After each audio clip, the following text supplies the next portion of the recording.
Hi, I'm Kristin Davis, and I want to know, are you a Charlotte? Welcome back, everybody, to Are You a Charlotte? Part 2. Thanks for joining us. Here we go. Now, we're going to get to my favorite storyline of the whole thing, partly because I'm sober. I've been sober a very long time.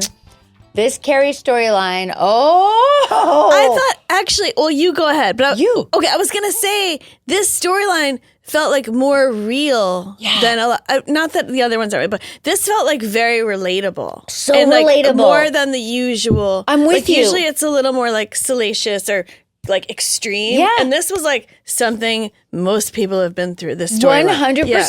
And I loved it so much. And I remember zero, absolutely zero. And this guy, I don't remember this guy, but he's incredible. Yeah. That guy is so good. We're going to figure out his name. Okay, so this is Carrie's storyline, you guys. And if you haven't seen this episode, you need to watch it only for Carrie's storyline, if for nothing else. So this is the episode, Was It Good For You? And basically, so this is the one thing that I love as well. You know, Carrie smokes back in the day, right? And later on too. But, you know, this is funny because now no one smokes. No one gets to smoke now in film and TV. Basically, Right. Which is a very interesting thing. My kids think smoking is like anyone who has a cigarette. I mean, we drove by the other day someone who had their arm out of a car with a cigarette, and my daughter was like, "Oh no!" Like she thought like a fire was going to start. Like they have such a fascinating reaction, and I'm like, "Yeah, they're terrible. Cigarettes are terrible." Because of course, I don't want my kids to smoke, right? But it is just funny. Like it was a rite of passage in a way for us to have the little smoking phase. Don't tell my mother I said that. If you're listening, Mom, I never had a smoking phase. And really, when I smoked, it was when I was in college and we would come into the city and we would go to Village Cigars. Oh, yeah. Yeah, it was really fun. Yeah. And I would get like those French cigarettes that are wrapped in different colorful papers. Oh, do you know what I mean? That's how they get you. Yeah. Exactly, okay. right? Like the colorful papers. colorful. Yeah. They were cool. And then we would go and sit on some stranger's stoop, which is all very funny, ending up where I did, you know, filming a show on a stoop in the Village. And we would sit and smoke. I would try to smoke and they would laugh. I was the comic. Could not pull it off. Yeah. Could not pull it off. So thank God I am not a smoker in Sex and the City and Just Like That. Thank God. But Carrie is. So Carrie's walking down the street and this handsome guy has his back to her. He's standing, leaning on a building, and he finishes his cigarette and flicks it and it hits Carrie. And she's like, ow! And she's really like peeved, you know, which is funny since she is also a smoker. Right. But it burned her, you know, it hits her arm. And he's like, oh my God. And, you know, did it leave a mark? Well, also he's very cute, right? So this cute smoker guy has, you know, thrown a cigarette at her inadvertently on a village street in the summer. I mean, it's pretty fantastic, right? These are the days. So she decides that he's cute. Let's see, what is this guy's name? Oh, Patrick Casey. Patrick Casey. Okay. She says his name a lot too, which is interesting. Yeah. Yeah, she seems fond of his name. This is an important central question of the show, this particular episode. Your performance in bed. Not your, Rachel's. This is so you know how Charlotte, you know, the guy's sleeping when they're theoretically having sex. Right. Then we go to the coffee shop and I'm like, and everybody has their different like 2 cents to say about, you know, like whether. Like, are you good in bed? Right. How do you know? All that. Yeah. Right. Yeah. And it is an interesting question. And I wonder now in the days of, you know, Raya and whatnot, where apparently people sext and or, you know, engage in, I don't know, some kind of very sexual flirtation early on, as opposed to the olden days where it might have taken a while. Right? I wonder what the young people feel about performance. Do you know what I mean? What do you mean? The young people? I wonder if they worry about it. I don't talk to many young people. Especially in my research, their sex lives. I get it. I get it. But this is your job. It is my job now. I'm not really. Let me ask you this question: have you ever listened to the Call Her Daddy podcast? No. Let me tell And you, that you makes me gotta like listen. that makes me an it's outlier. cool. No, I mean, you're a bit of an outlier. I've heard of it. Yes. So this woman, Alex Cooper. Yes. Fascinating individual, okay? Yeah. An incredible interviewer. Okay. But one of the things, she's extremely sex positive. I've heard that. Yes. She's like, in my mind, if Carrie and Samantha had a baby, it would be Alex Cooper. Okay. Because she has the Carrie, like, I'm going to understand it. I'm going to get to the bottom of it. But then she has the Samantha sex positive, just like non-judgmental, Right. like, let's get in there. Let's talk it through. So one of the things that she did, and I have not listened to this actual episode, I feel I should, just from a female perspective, she gives, like, very specific instructions on how to give a good, and I mean specific. Do you guys know what I'm talking about? Yes. They're all nodding. They know. So it's like, it's in depth, okay? Like in depth directions. Like the tantric sex class you guys watched in your episode? More so. More so even. Like more so. All right. Yeah, I know. So that reminded me of the young people and their performance, right? So I do think that like the kind of, the normalizing of talking about sex and talking about specifics and, like, what are you into? What are you not into? And empowering everybody. Like, don't do things you're not into. Like, she's like that. She's not saying, let him pressure you or anything. She's very empowering, right? Which is great. And I mean, she's really my main like viewpoint into the young ladies. Okay, that makes perspective, sense, right? Yeah. She's out there, okay? And I love her for it. I think it's like she's providing a service. Yes. So she's what I thought of when I was watching this, because I feel for us in the 90s, right? No one was talking about this stuff in a public. I mean, your show was kind of the thing. Like exactly. Your show was the version of that we had. The more intro version to the present day. Exactly. For better or worse. Call her daddy. Call her daddy. Yeah. Sorry, cut that. I forgot the name of the thing. That's okay, quite all right. Well, because it's Okay. confusing if you haven't listened to it. It's basically she's kind of taking on the power of like, I'm your daddy. Don't call them daddy. I'm your daddy. Okay. I think. Yes. Okay. Thank God. Yeah. Whew. Yeah. I mean, it's scary, But right? I feel like Sex in the City back then was the opening all these topics that no topic was too embarrassing or whatever, taboo or whatever. That's and right. That's what made it take off so much. But, yes. And I'm so thankful that we were there to do it. Yeah. You know what I mean? And Yeah. I feel like it's a good thing for people to talk about sex and the specifics because, I mean, it's a very, relatable situation that doesn't serve anyone to be just hidden under rocks. Right. You know what I'm saying, right? Yeah. So that's part of what I thought about with this particular storyline of are we good in bed? Are we bad in bed? Does it matter? Does it not matter? Like for Charlotte, it definitely matters, right? And so then she goes to the thing that she finds that's helpful, which is this tantric sex class. And at the end, I left this out, at the end you see her performing this tantric sex lingam massage on the guy, and it's going really well. Do you remember that? There's a final little scene. Oh my God. Yeah. Maybe. Okay. It's below the camera, thank goodness. You don't see. Okay. Yeah, you just. No, I mean, I'm trying to remember if I saw. I mean, anyway, whatever. He's like, you're so good, whatever. And she feels empowered. Like Charlotte feels empowered. Good. Okay. Exactly. I mean, this is what's important, right? To feel empowered, I think, is the important thing. Yeah. In whatever it is you want to do, right? Right. So anyway, back to Carrie. So I love this storyline so much. So she meets this very cute guy. First she wonders about, she's writing and she's like, I wonder, she does that. And then they talk about, performance, blah, blah, blah. Then she's walking down the street. She meets Patrick Casey and they flirt. They go to coffee. We find out that he's a movie music composer, which is also interesting. I'm like, who is this based on? We need to know. Right. We need to know. And then she does something that's also so cute. So they're having coffee after he's, burned her.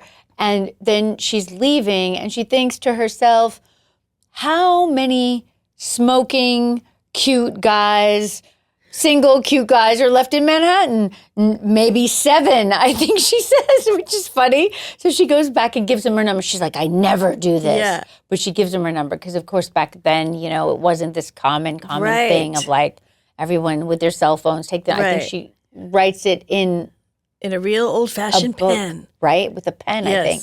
Oh, no, maybe she types it in his little pager looking thing. I can't remember. Something old-fashioned. So then, then he doesn't call her. Right. And she trips out, which I also thought was funny. Like Carrie of such confidence with, men. You know what I'm saying? Like men. And then, so she's talking to Miranda. This is when Miranda tells her about her beautiful sheets that she spent so much money on, which I also remember. It's kind of a rite of passage to go buy expensive sheets. Right. Did you ever do this? I don't think I did. What? I know.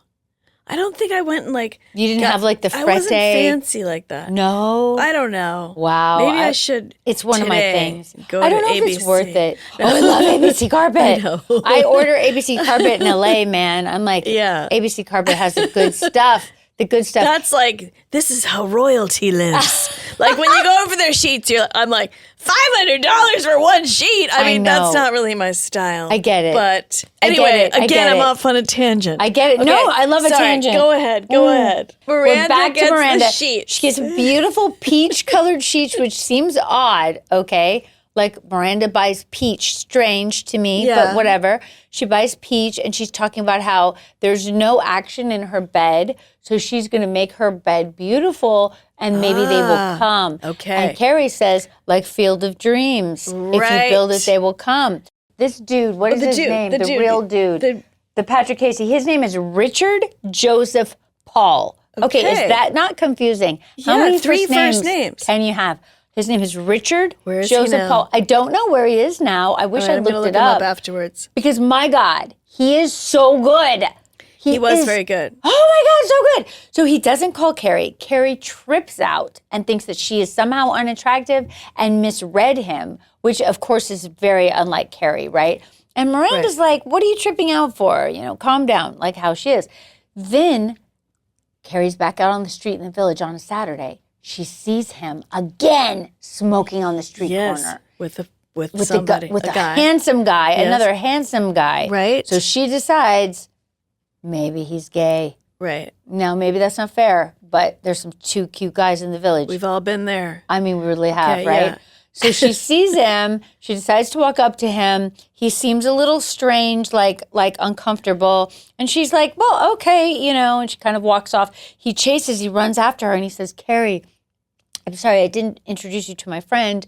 I'm an alcoholic. We're waiting for our meeting to start, which, of course, now it all makes sense. This is what people do. They stand outside the meeting. They smoke cigarettes and eat candy and drink coffee. This is what you do, being an alcoholic. This is what you do when you're in the program, right? Yeah. And she's like, oh, I thought you were gay. And he's like, I'm not gay, and I didn't call you because I've only been in the program 11 months, and my sponsor told me I cannot date till it's been a year, which is a very, very real thing. I've been on both sides of this situation, right? Mm-hmm. My own self having to try not to date, which is so hard when you're young, you're trying to get sober, you just want some comfort or some fun. You know what I mean? Yeah, yeah. You really want to date. And also, it is very much an addiction type of a situation, right? Like the thrill of a flirtation, the thrill of a new relationship. Right. Yeah. So understandable that addicts would want to transfer that energy over to another person.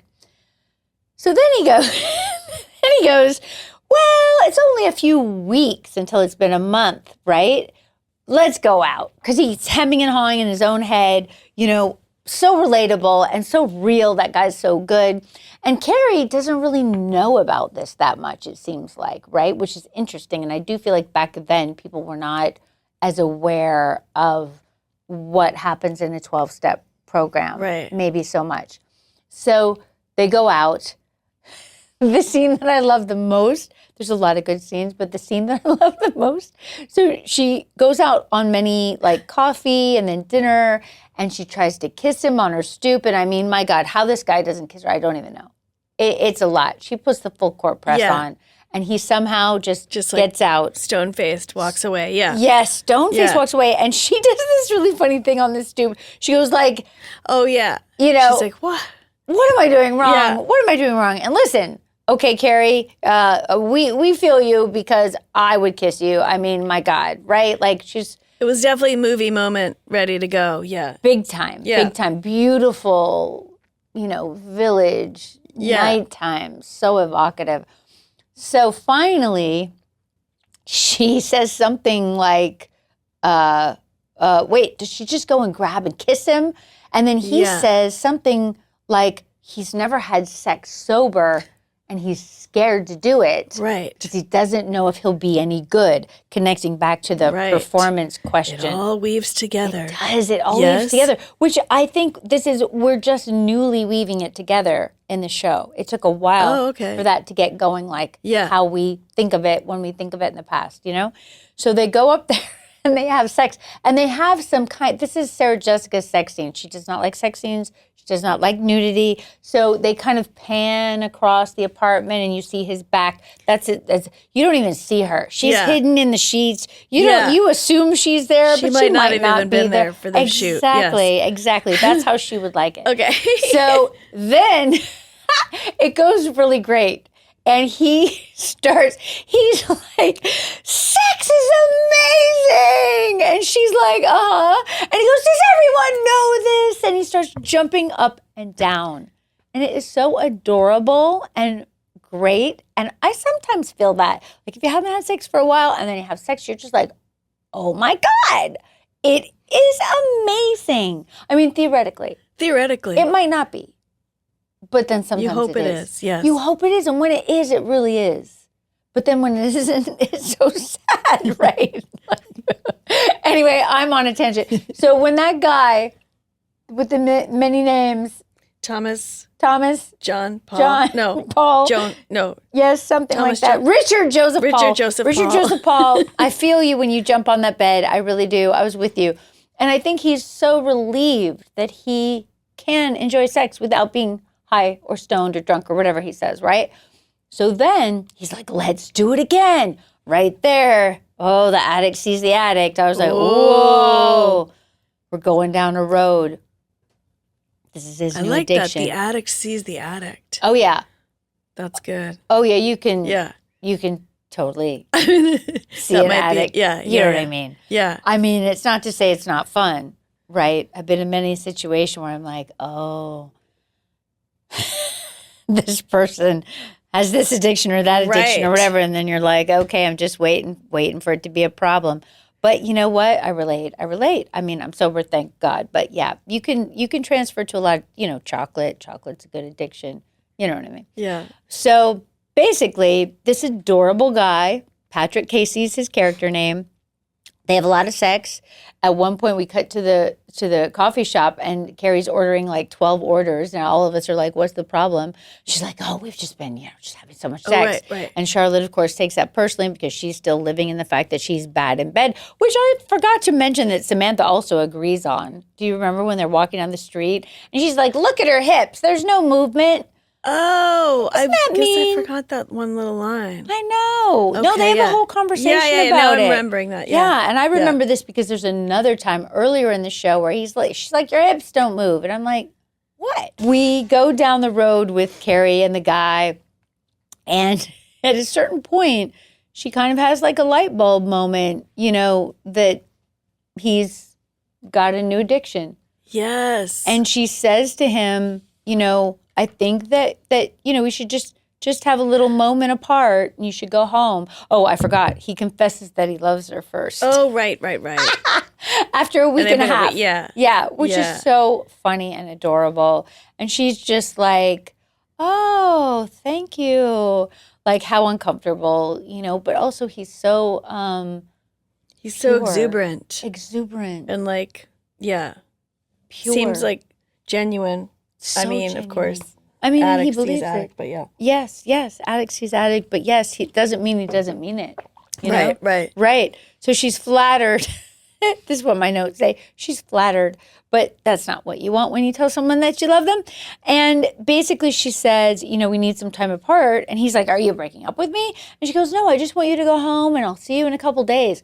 And this does not go well. She goes to bed. Oh, right. With a very beautiful hairdo, I might add. She's got a real nice top knot. And she hears some shouting. She looks out her window. This guy's in her beautiful street. He's on Perry Street. Yeah. And he is stripping off his clothes. And he is drunk. I forgot about this. Oh, my God. It's How so could I forget good. this? Yes. It's so good. Yes. I don't remember any of it either. He's stripping off his clothes, yelling at her like, I'm drunk and it's your fault because you didn't love me back. You know, like just gone off the wagon. It's terrible, terrible. And she's torn between like wanting to help him, but then she goes at one point like, but he taught me that would be codependent, so I can't go down there and help, right? And then it's like some neighbors shouting at him, like, get your clothes on. So he screams all kind of things at her as he takes off all his clothes, even his underwear, on the street in the middle of the night. It's very interesting, and I can't say that I've ever seen that exactly happen in New York. No. I know. And then later she says that 3 weeks later she gets a letter from him making amends. Oh. I know. And then she never talks to him again, but she wonders if he stayed sober and if she was really that good in bed. Because he tells her over and over again, like, you're amazing, you're the best, you're amazing. And I mean, what even is good in bed? Like, good in bed is very, very subjective. You know what I'm saying? Yeah, yeah. Like, I think, and I don't know that we actually say that in the episode, but that's what I took from it, is like, you know, Samantha obviously is good in bed, but the gay guys don't want to have sex with her, but that's because they're gay. It's not related. You know what I'm saying? Yeah, yeah, right. Like, it's a very subjective kind of a conversation. Yeah. That's what I think about it. And I think that if you're, you know, I guess you need to just be yourself in bed is the big thing. Don't you think? I mean, I was just seeing this as like Charlotte's journey. And then the other things kind of get woven in, you know? Yeah. That's true. Yeah. And so unusual. Like, I feel like that's the first time that we've started on Charlotte and Charlotte's issue gets kind of spun out. Right, right. But I totally agree with you. It is interesting how, even though I love Carrie's storyline the most, because I think that guy is so good and also so real, like you said, and not like just an extreme something. Like, it has so many ups and downs and emotional elements to it. I mean, I think it's great. Also, I thought it was kind of interesting that Carrie had the wherewithal, because a lot of times when you're that age, you just like go with this addictive behavior. Oh, like, absolutely. I mean, no, she was very mature. But yeah, like, I thought that was kind of interesting that she like recognized it and laid down a boundary instead of going like hooking on to the drama train and the crazy train. I agree, 100%. Yeah. I mean, that's the other thing when people talk about Carrie's faults or whatever they perceive Carrie's faults to be. Sometimes you look at her and you're like, she's incredibly mature and thoughtful. You know? Like, when he's down there screaming, I 100% would have gone down there to help that guy. Right. Like, who wouldn't? I mean... Or like the guy says, I love you after a week. You're like, okay. I mean, I don't know. I don't know. No, that part I kind of get. That would be unheard, though. Yeah. Because it's kind of uncomfortable. Yeah. And I think because it's a week and a half, yeah, right? that's a little rash. It's a lot. And the thing that I do think about her, which I think is impressive, because she's a sex columnist, right? So she's hearing so many different stories about relationships and sex and different things, right? She's kind of like this receptacle of all the Manhattan stories. You know, she knows enough intellectually, like, oh yeah, that's probably not a good thing that he's confessing his love after a week and a half. Right. You know? Yes. But that is a very rational thing. But I have had certainly times where people seem overboard, and I feel like the issue is that you're not in it with them. Like, it's not so great if you're not also feeling that. Right. I mean, I've also gone too fast myself, right? Yeah. But as long as you're in it together, hey, fun. Probably not going to last, but really a good time. Yeah, yeah. Oh my God, we did it. We're done. We did? We did. Oh my gosh. Thank you, Rachel. Sure. It was fun. Thank you for having me. It was wonderful. Yeah. I'm going to come visit you on the woo-woo. Oh, yes. Oh, yeah. Kristin's going to come on. We're going to talk about being Pisces and beyond. Yes. Being woo-woo. On woo-woo. Let's be some woo-woo together. Okay, good. Love it. That'll be fun. I know. It's good that you were on Talk About the Tantric Sex. We need a woo-woo person. Oh, right. Talk about the Tantric sex. Not. I'm no expert on Tantric sex. That's though, okay, but it's in the woo-woo category. Yeah, it is definitely in the woo-woo category. Right? Yes. All right. Yay. Wait. All right. Yeah, what? Are you a Charlotte? Oh, do you ask that at the end of it? I do. I'm a Charlotte, yes. Tell us. In what way? I don't know. I just relate to the person that's kind of like, what? What'd you do? You know, like that kind of thing. Me too. Out of my friends. Well, I guess I'm thinking back to like being that age. But I mean, I guess I'm like, I guess I think of like Charlotte and Miranda and Carrie kind of in one thing. And then there's like the Samantha. I mean, I'm definitely not a Samantha. Me neither. In case you can't tell from my vibes.